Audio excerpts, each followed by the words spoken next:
మిత్రులారా, ఆంధ్రప్రదేశ్లో ఈవీఎంలు ట్యాంపరింగ్ జరిగాయా? జేడి లక్ష్మీనారాయణ గారు మాట్లాడుతూ ఈవీఎంలు ట్యాంపరింగ్ జరిగాయి అని చెప్పారు. కేఏ పాల్ గారు మాట్లాడుతూ నా కుటుంబం ఓట్లే నాకు పడ్డాయి, అసలు నాకున్న ఓట్లు 24, నా కుటుంబంలో 4 ఓట్లు నాకు పడ్డాయి, అదే సాధ్యం. చాలామంది ప్రముఖ మేధావులు కూడా ఈవీఎంలు ఎట్లా ట్యాంపరింగ్ అయితే కూడా వార్తల్లో విపరీతంగా వస్తుంది.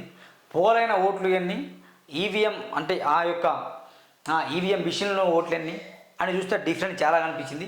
మొత్తానికైతే ఈవీఎంలు ట్యాంపరింగ్ జరిగాయి అనేది విపరీతంగా ట్విట్టర్లో ట్రెండ్ అవుతుంది. నిజంగా ఈవీఎంలు ట్యాంపరింగ్ జరగచ్చా? జనసేనకు అన్ని సీట్లు రావడం ఏంటి, టీడీపీకి అన్ని అంత పుంజుకోవడం ఏంటి, అసలు జగన్ 11 సీట్లకే పరిమితం కావడం ఏంటి, ఇది పెద్ద వింత అన్నట్టు అంటాను. మరి వాస్తవం కదా? ఒకసారి ఏపీ రాజకీయాలు మనం పరిశీలిద్దాం. ఏపీ రాజకీయాలు మనం పరిశీలిస్తే ఏపీ రాజకీయాల్లో మెయిన్గా ఒకటి కూటమి, ఒకటి తర్వాత వైఎస్ఆర్సీపీ ప్లస్ ఇక కాంగ్రెస్ కూడా కలుపుదాం. కాంగ్రెస్ ఏం లేదు అక్కడ, కానీ కాంగ్రెస్ కూడా మనం జత చేద్దాం. అయితే ఏపీ రాజకీయాలు ఎట్లా మారాయి అంటే, దాదాపు జగన్మోహన్ రెడ్డి గారు గతంలోనే అంటే 2019లో జగన్మోహన్ రెడ్డి గారు గెలిచినప్పుడు కూడా ఒక ప్రెస్ మీట్ ఇస్తాడు. ఏమి ఇస్తాడంటే, బాగా సీట్లు వచ్చినప్పుడు చంద్రబాబు నాయుడే అప్పుడు ఏమంటారంటే ఈవీఎంలు ట్యాంపరింగ్ జరిగాయి, మొత్తం chief election commission of India మొత్తం జగన్ గారికి సహకరించారు కాబట్టి ఈవీఎంలు ట్యాంపరింగ్ జరిగాయని చెప్పేసి చంద్రబాబు నాయుడు గారు గతంలోనే వీడియో మాట్లాడాడు, గతంలోనే ప్రెస్ మీట్ ఇచ్చాడు. దానికి జగన్మోహన్ రెడ్డి ఏమనంటే ఈవీఎంలు అసలు ట్యాంపరింగ్ జరగలేదు, జరిగే ఛాన్స్ లేదని చెప్పాడు. వాస్తవానికి నేను జగన్కు మద్దతుగా మాట్లాడలే, టీడీపీకి ఎగనెస్ట్గా మాట్లాడలే, కానీ వాస్తవానికి అప్పుడు ఈవీఎంలు ట్యాంపరింగ్ జరగలేదు. అప్పుడు జగన్ గారు అనుకున్నట్టు వైఎస్ఆర్సీపీకి మంచి 151 సీట్లు వచ్చాయి. అప్పుడు అంతే అనుకున్నాం, 150 అనుకుందాం మనం, 150 సంథింగ్ ఎంతో వచ్చినాయి. అప్పుడు అన్ని సీట్లు వచ్చాయి. ఇప్పుడు 150 సీట్లు వచ్చాయి. అప్పుడు టీడీపీకి ప్లస్ జనసేనకి పవన్ కళ్యాణ్ గారు 2 చోట్ల ఓడిపోవడం కావచ్చు, ఇదంతా జీర్ణించుకోలేకపోయింది ఆయన. అసలు పవన్ కళ్యాణ్ గారు 2 చోట్ల ఓడిపోవడం అంటే అని విపరీతంగా తలబాదుకున్నాడు ఆయన. అందుకని కూటమిలో చేయడానికి ఒక అవకాశం వచ్చింది. TDP plus BJP plus JSP, ఈ 3 పార్టీలు కలిపి పోటీ చేస్తే కనుక తప్పకుండా గెలుస్తామని అనుకున్నారు. అయితే ఏమైందంటే, అసలు జనసేనకు పవన్ కళ్యాణ్ అక్కడి నుంచి పోటీ చేసిన గెలవలే గతంలో. ఇప్పుడు 21కి 21 మంది ఎట్లా గెలిచారు అనేది పెద్ద క్వశ్చన్ మార్క్. అర్థమైందా? పెద్ద క్వశ్చన్ మార్క్. టీడీపీ నుండి కూడా ఎలా గెలిచారనేది క్వశ్చన్ మార్క్. బీజేపీ నుండి కూడా అసలు బీజేపీ పార్టీ గెలవడం ఏంటి? తెలంగాణలోనే బీజేపీ పార్టీకి దిక్కు లేకుండా పోతుంది, ఆంధ్రప్రదేశ్లో బీజేపీ పార్టీ గెలవడం ఏంటనేది ఇది క్వశ్చన్ మార్క్. అయితే ఈవీఎంలు ట్యాంపరింగ్ జరగాయా లేదని నేను చెప్పబోతున్నా, దయచేసి వినండి పూర్తి వీడియో. ఇది టీడీపీ కావచ్చు, బీజేపీ కావచ్చు, జనసేన పార్టీ కావచ్చు, ఈ 3 కలిసి కూటమిగా ఏర్పడి వైఎస్ఆర్సీపీని గద్దె దించాలనే పక్కా ప్రణాళికతోని ఎక్కడెక్కడ ఎవరు గెలుస్తారు, ఎక్కడెక్కడ ఎవరు గెలరని చెప్పి వాళ్ళని మాత్రమే అక్కడ పెట్టిండు. అట్లా గెలిచింది. ఈ క్రమంలోనే కాంగ్రెస్ పార్టీ ఇక్కడ ఉన్న రెడ్ల ఓట్ బ్యాంక్ చీలకూడదు అని చెప్పేసి ఆ కాంగ్రెస్ పార్టీ యొక్క అధ్యక్షురాలనేది వైఎస్ షర్మిల గారికి ఏపీలో షిఫ్ట్ చేశారు. ఏపీలో షిఫ్ట్ చేసి ఎవరి మీద ఫైట్ చేయాలి? జగన్ మీదనే ఫైట్ చేయాలి. వీళ్ళంతా ఎవరి మీద ఫైట్ చేయాలి? జగన్ మీదనే ఫైట్ చేయాలి. ఇవి జగన్కు మైనస్ పాయింట్ కాదు. మరి జగన్కు మైనస్ పాయింట్ ఎక్కడ వచ్చింది? బాగా గమనించండి. జగన్ గారికి మైనస్ ఎక్కడ వర్తించిందంటే, ఆంధ్రప్రదేశ్లో ఉన్న ఉద్యోగులు, ప్రభుత్వ ఉద్యోగులు జగన్ గారికి సహకరించలేదు. జగన్మోహన్ రెడ్డి గారి పరిపాలన చూసి వాళ్ళు విసిగిపోయారు. మొత్తం వాళ్ళకు జీతాలు ఇవ్వకపోవడం కావచ్చు, పీఆర్సీ పెంచకపోవడం కావచ్చు, కొత్త ఉద్యోగాలు ప్రవేశపెట్టకపోవడం కావచ్చు, ఇవన్నీ నచ్చలేదు. మరి జగన్ గారు డెవలప్మెంట్ చేశారు. మొత్తం విద్యార్థులకు న్యాయం చేసినారు. పాపం నవరత్నాలు పెట్టి ఎంతో కొంత మేలు చేశారు. ఉచిత పథకాలు కొంచెం తక్కువ పెట్టినప్పటికి కూడా ప్రజల్లో కొంచెం మెల్లమెల్లగా అభివృద్ధి చేయడం అలవాటు చేస్తున్నాడు. అంత మాత్రమే కాకుండా నేను మళ్ళీ గెలిస్తే ఇప్పుడున్న పథకాలపై 2,000 మాత్రం పెంచుతానని చెప్పాడు. ఉన్నట్టు ఆయన మాట్లాడాడు. కానీ ఇప్పుడు కూటమిలో ఉన్న టీడీపీ కావచ్చు, బీజేపీ కావచ్చు, జేఎస్పీ వీళ్ళు అంటే విపరీతంగా హామీలు ఇచ్చారు. మేము సేమ్ మహిళలకు ఫ్రీ బస్ ప్రయాణం, వికలాంగులకు 6,000 రూపాయలు, ఉద్యోగాలు ఇస్తాం, జాబ్ క్యాలెండర్ ప్రకటిస్తాం, ఏటా 24 లక్షల ఉద్యోగాలు ఇస్తాం. వామ్మో ఏంది అంటే, ఇలాంటి మేనిఫెస్టో చూసి ప్రజలు ఏమైందంటే ఆకర్షితకు గురయ్యారు. అంటే మన వైఎస్ఆర్సీపీ చెప్పనివన్నీ ఎవరు చెప్తున్నాడు? కూటమిలో ఉన్న టీడీపీ అధినేత చంద్రబాబు కావచ్చు, లోకేష్ కావచ్చు, పవన్ కళ్యాణ్ గారు వీళ్ళందరూ విపరీతంగా హామీలు ఇస్తే జనాల మైండ్ సెట్ మొత్తం కూటమి వైపు మళ్ళీ. ఇదంతా ఒక ఎత్తు అయితే, బాగా గమనించండి, ఇదంతా ఒక ఎత్తు అయితే అయినా కూడా గెలవకపోతుండే. ఎట్లా గెలిచింది అనేది నేను మళ్ళీ చెప్పబోతున్నా, వినండి. అసలు ఆఫ్టర్ ఎలక్షన్స్ మన మన ఎవరు లోకేష్ ప్లస్ చంద్రబాబు ప్లస్ పవన్ కళ్యాణ్ వీళ్ళందరూ విదేశీ పర్యటన వెళ్ళారు. వీళ్ళు విదేశాలకు ఎందుకు వెళ్ళారు కీలకం ప్రశ్న. విదేశాలకు ఎందుకు వెళ్ళారు? నాకు తెలిసి ఈవీఎం ట్యాంపరింగ్ కోసం మాత్రమే. అక్కడ ఉన్న టెక్నికల్ మేనేజింగ్ వాళ్ళతో మాట్లాడడానికి వాళ్ళు అక్కడ వెళ్ళారు.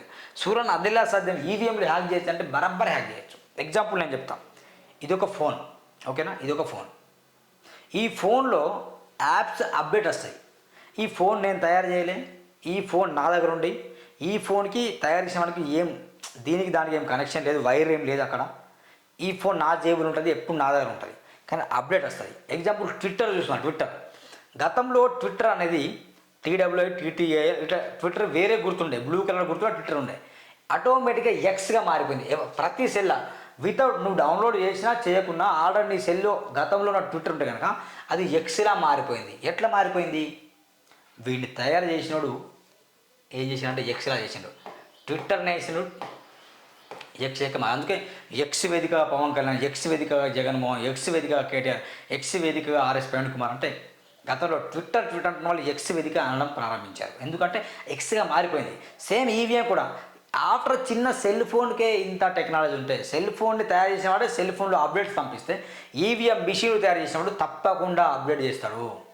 ఓట్లు తారుమారు అయిపోతాయి. ఈవీఎంలు ఎత్తుకెళ్ళలే ఎక్కడ, అవే ఈవీఎంలు, కానీ లోపల మార్పు జరిగింది. ఇదేలా సాధ్యం? ఇదేలా చేస్తాడంటే బరాబర్ మోడీతో ఏకమైన ప్రతి ఒక్కరు ఇట్లా చేస్తాడు. మోడీ గారు గెలిచిన అంటే మొత్తం దేశంలో ఉన్న ఈవీఎంలు ఒకటేసారి మార్చేసి మోడీ భారీ మేయర్తో గెలవచ్చుగా సూరన్న. ఎందుకు తెలంగాణలో 17 రావచ్చుగా, తెలంగాణలో ఎందుకు చేయలేదు, ఏపీలోనే ఎందుకు హ్యాక్ చేసిండు, ఏపీలోనే ఎట్లా ట్యాంపరింగ్ అని మీరు అనొచ్చు. బాగా గమనించండి, తెలంగాణలో చేయడు అట్లా, ఏపీలో చేస్తాడు. ఎందుకంటే బీజేపీ ఎప్పుడన్నా గమనించండి 2-3 సార్లు పోటీ చేస్తారు, 2 సార్లు పోటీ చేస్తాడు. ఒక్క సీట్ అని రాలేదనుకో,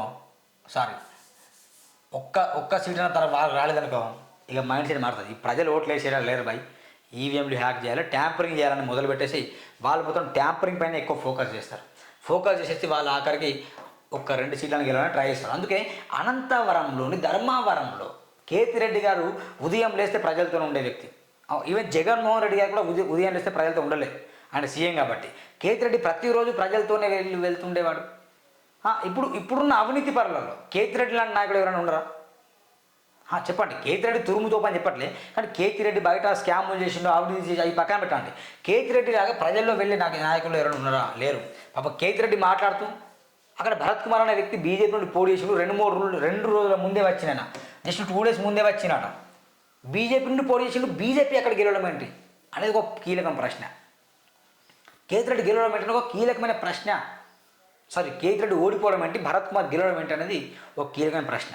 బాగా గమనించాలి. ఏం జరిగింది మరి? ఈసారి జగన్ ఓడగొట్టాలని చెప్పేసి చంద్రబాబు నాయుడు గారు, పవన్ కళ్యాణ్, లోకేష్ వీళ్ళందరూ విదేశీ పర్యటన చేశారు. జగన్ ఏమో లండన్ పర్యటన వాళ్ళ దగ్గర వెళ్తే, వీళ్ళేమో ఈవీఎం ఎవరైతే తయారు చేశారో వాళ్ళ దగ్గర వెళ్ళేసి మొత్తం మోడీతో కట్టేసి ఈవీఎం మొత్తం ట్యాంపరింగ్ చేశారు. ట్యాంపరింగ్ చేసేసి ఏమైందంటే దాదాపు అన్ని సీట్లు తీసుకొచ్చారు. లేకుంటే బాగా గమనించండి మిత్రులారా, ఎంత వ్యతిరేకత ఉండండి, ప్రభుత్వం మీద ప్రజలు ఎంత వ్యతిరేకంగా, కనీసం 30 సీట్లన్నా వస్తాయి కనీసం. ఎందుకంటే తెలంగాణ రాష్ట్రం కొత్తగా ఏర్పడితో కేసీఆర్ గారు రెండోసారి ప్రచారం చేసినప్పుడు, రెండోసారి ఎన్నికలు వచ్చినప్పుడు కేసీఆర్ గారికి 64 వచ్చినాయినప్పుడు కేసీఆర్ గారు 3వ సారి ఓడిపోయాడు. కేసీఆర్కి అన్ని సీట్లు వచ్చినాయి. 64 నేను లెక్క చెప్పట్లే, కానీ 50 సీట్లకు పైగా వచ్చినాయి కేసీఆర్ గారికి. 119లో ఓన్లీ ఎంత నేను చెప్పేది ఎంత లిస్టు, 119లోనే కేసీఆర్ గారికి 50% సీట్లు వచ్చినాయి. ఎప్పుడు? 2వసారి పోటీ చేసినప్పుడు. మరి జగన్మోహన్ రెడ్డి గారికి మొదటిసారి చేసినప్పుడు అన్నచ్చినప్పుడు, 2వసారి చేసినప్పుడు కనీసం 175 నియోజకవర్గాల్లో నేను జగన్మోహన్ రెడ్డి గెలుస్తాడు, జగన్మోహన్ రెడ్డి గెలవాలని చెప్పట్లే. కానీ గమనించండి, ఈవీఎంలు ట్యాంపరింగ్ చేసే అధికారులపై నేను మాట్లాడుతున్నాను, ఆ విషయం మాట్లాడుతున్నా.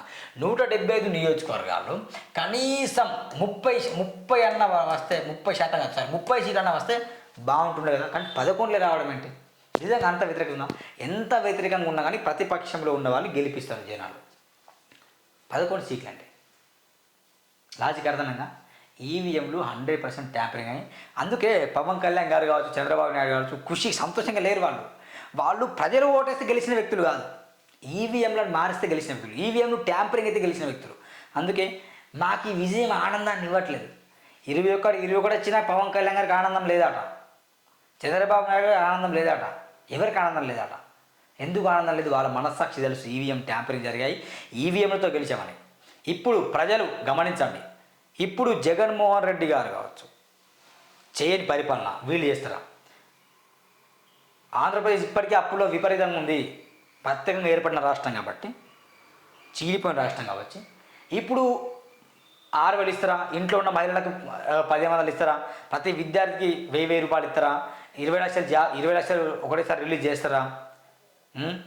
బాగా గమనించండి, ఇవన్నీ ఉచిత పథకాలు, పీక్ స్టైల్ ఉచిత పథకాలు ఉన్నాయి. మోడీ గారు సపోర్ట్ చేసినంత మాత్రం కూడా ఇక్కడ చంద్రబాబు నాయుడు గారు విమర్శల్ని ఎదుర్కొనే నాయకుడు అవుతాడు తప్ప పరిపాలించే నాయకుడు కాదేమో అని నాకు అనిపిస్తుంది. బాగా గమనించండి, గతంలో చంద్రబాబు నాయుడు గారు పరిపాలించినప్పుడు ఎలా ఉంది, జగన్మోహన్ రెడ్డి గారు పరిపాలించినప్పుడు ఏ విధంగా ఉండే బాగా గమనించండి. నేను ముందే చెప్తున్నా, జగన్మోహన్ రెడ్డి గారు 2 మాత్రం మిస్ అయ్యాయి. ఏంది? ప్రభుత్వ అధికారులు సపోర్ట్ చేయలే. ఈ ఈవీఎం ట్యాంపరింగ్ విషయంలో ప్రభుత్వ అధికారులు సైతం, పోలీసులు సైతం ఏం చేయలేకపోతున్నారు. ఎందుకంటే వాళ్ళందరూ జగన్ మీద తీవ్ర వ్యతిరేకంగా ఉన్నారు. వాళ్ళకు కొంచెం అన్యాయం జరిగింది కాబట్టి వాళ్ళు అట్లా చేస్తారు. టీడీపీకి మాత్రం సపోర్ట్ చేశారు. ఇది ట్యాంపరింగ్ చేసిన విజయం తప్ప వాస్తవానికి అక్కడ జగన్మోహన్ రెడ్డి గారు ఓడిపోయింది లేదు, టీడీపీ గెలిచింది లేదు. ఇది నా దృష్టిలో. ఎందుకంటే ట్యాంపరింగ్ చేసే వీళ్ళు గెలిచారు తప్ప ఓట్లలో తేడా ఉంది. గమనించండి, ఓట్లలో తేడా ఉంది. పోలింగ్ అయిన ఓట్లు ఎంత, అక్కడ ఈవీఎంలో వచ్చిన ఓట్లు ఎంత, ఇది తేడా ఉంది. చాలా ఆల్రెడీ బయట పెడతాం, కానీ ఎలక్షన్ కమిషన్ ఆఫ్ ఇండియా ఏం చేయట్లేదు. వీళ్ళందరూ అమ్ముడు పోయి ఉంటారని నా యొక్క ఉద్దేశం. నేను ఏమంటున్నా అంటే, ఎంత వ్యతిరేకత ఉన్నా కానీ ఇక్కడ కేసీఆరే 119 సీట్లలో 50% సీట్లు వ్యతిరేకత ఉన్నప్పుడే ఆయనకు 2019లో వచ్చినప్పుడు జగన్మోహన్ రెడ్డి గారికి ఒకటేసారి సీఎం అయ్యాడు. ఇప్పుడు 2024లో 117 నియోజకవర్గాల్లో 50% అంటే ఎంత గమనించండి. నేను అంటున్నా అంటే కనీసం 20% అని రావాలంటే 30 సీట్లను ఆయనకు వస్తే కొంచెం బాగుంటుండే, కానీ 30% కూడా రాలే. అంటే 11 సీట్లకు పరిమితమైంది. కారణం ఏంటి? కొన్ని జిల్లాలే టీడీపీ 21 మందికి 21 జనసేన ఎట్లా గెలుస్తుంది? ప్రజలు నిజంగా ఓటేస్తా. ఇప్పుడు చెప్తున్నా, రీపోలింగ్ చేస్తే, రీపోలింగ్ కనుక పక్క ఈవీఎం దగ్గర భారీ బందోబస్తు ఏర్పాటు చేసి రీపోలింగ్ చేస్తే కనుక జనసేనకు కావచ్చు, జనసేనకు పవన్ కళ్యాణ్ కూడా గెలవడు పిఠాపురం నుండి. ప్లస్ టీడీపీ ప్రతినిధి చంద్రబాబు నాయుడు, లోకేష్ వీళ్ళు గెలుస్తారు తప్ప మొత్తం కలిపి వీళ్ళకి దాదాపు ఒక 50 సీట్లు వస్తాయి. నేను తక్కువని చెప్పా, వీళ్ళకి 50 సీట్లు వస్తాయి. మిగతా సీట్లు మాత్రం మొత్తం చెప్పా అంటే 115 సీట్లు మాత్రం వైసీపీకి వస్తాయి. ఇప్పుడు చేస్తారు. ఇది తప్పకుండా ఈవీఎంలో పెద్ద లోపం ఉంది. వాళ్ళు అక్కడ వెళ్ళారు, మొత్తం చేశారు. ఆఫ్టర్ ట్విట్టరే అప్డేట్ ఇస్తుంది, ఫేస్బుక్ అప్డేట్, వాట్సాప్ అప్డేట్. మనకు తెలియకుండా అప్డేట్ అయిపోతున్నాయి యాప్స్. మనకు తెలియకుండా యాప్సే అప్డేట్ అయినప్పుడు ఈవీఎం ఎందుకు అప్డేట్ కావు? మొత్తం ఒకేసారి చేస్తే డౌట్ వస్తుందని చెప్పేసి ప్రజలు వాళ్ళకి 11 సీట్లు ఇస్తే డౌట్ రావాలి అనుకున్నాను. కానీ డౌట్ వచ్చింది అందరికీ, జనాలకి. బీజేపీ మోడీతో కుమ్మకైతే గిట్నే జరుగుతాయి మొత్తం. ఇది మొత్తం జరిగిన విషయం. ఆంధ్రప్రదేశ్లో గెలిచింది చంద్రబాబు నాయుడు కాదు, గెలిచింది జగన్మోహన్ రెడ్డి.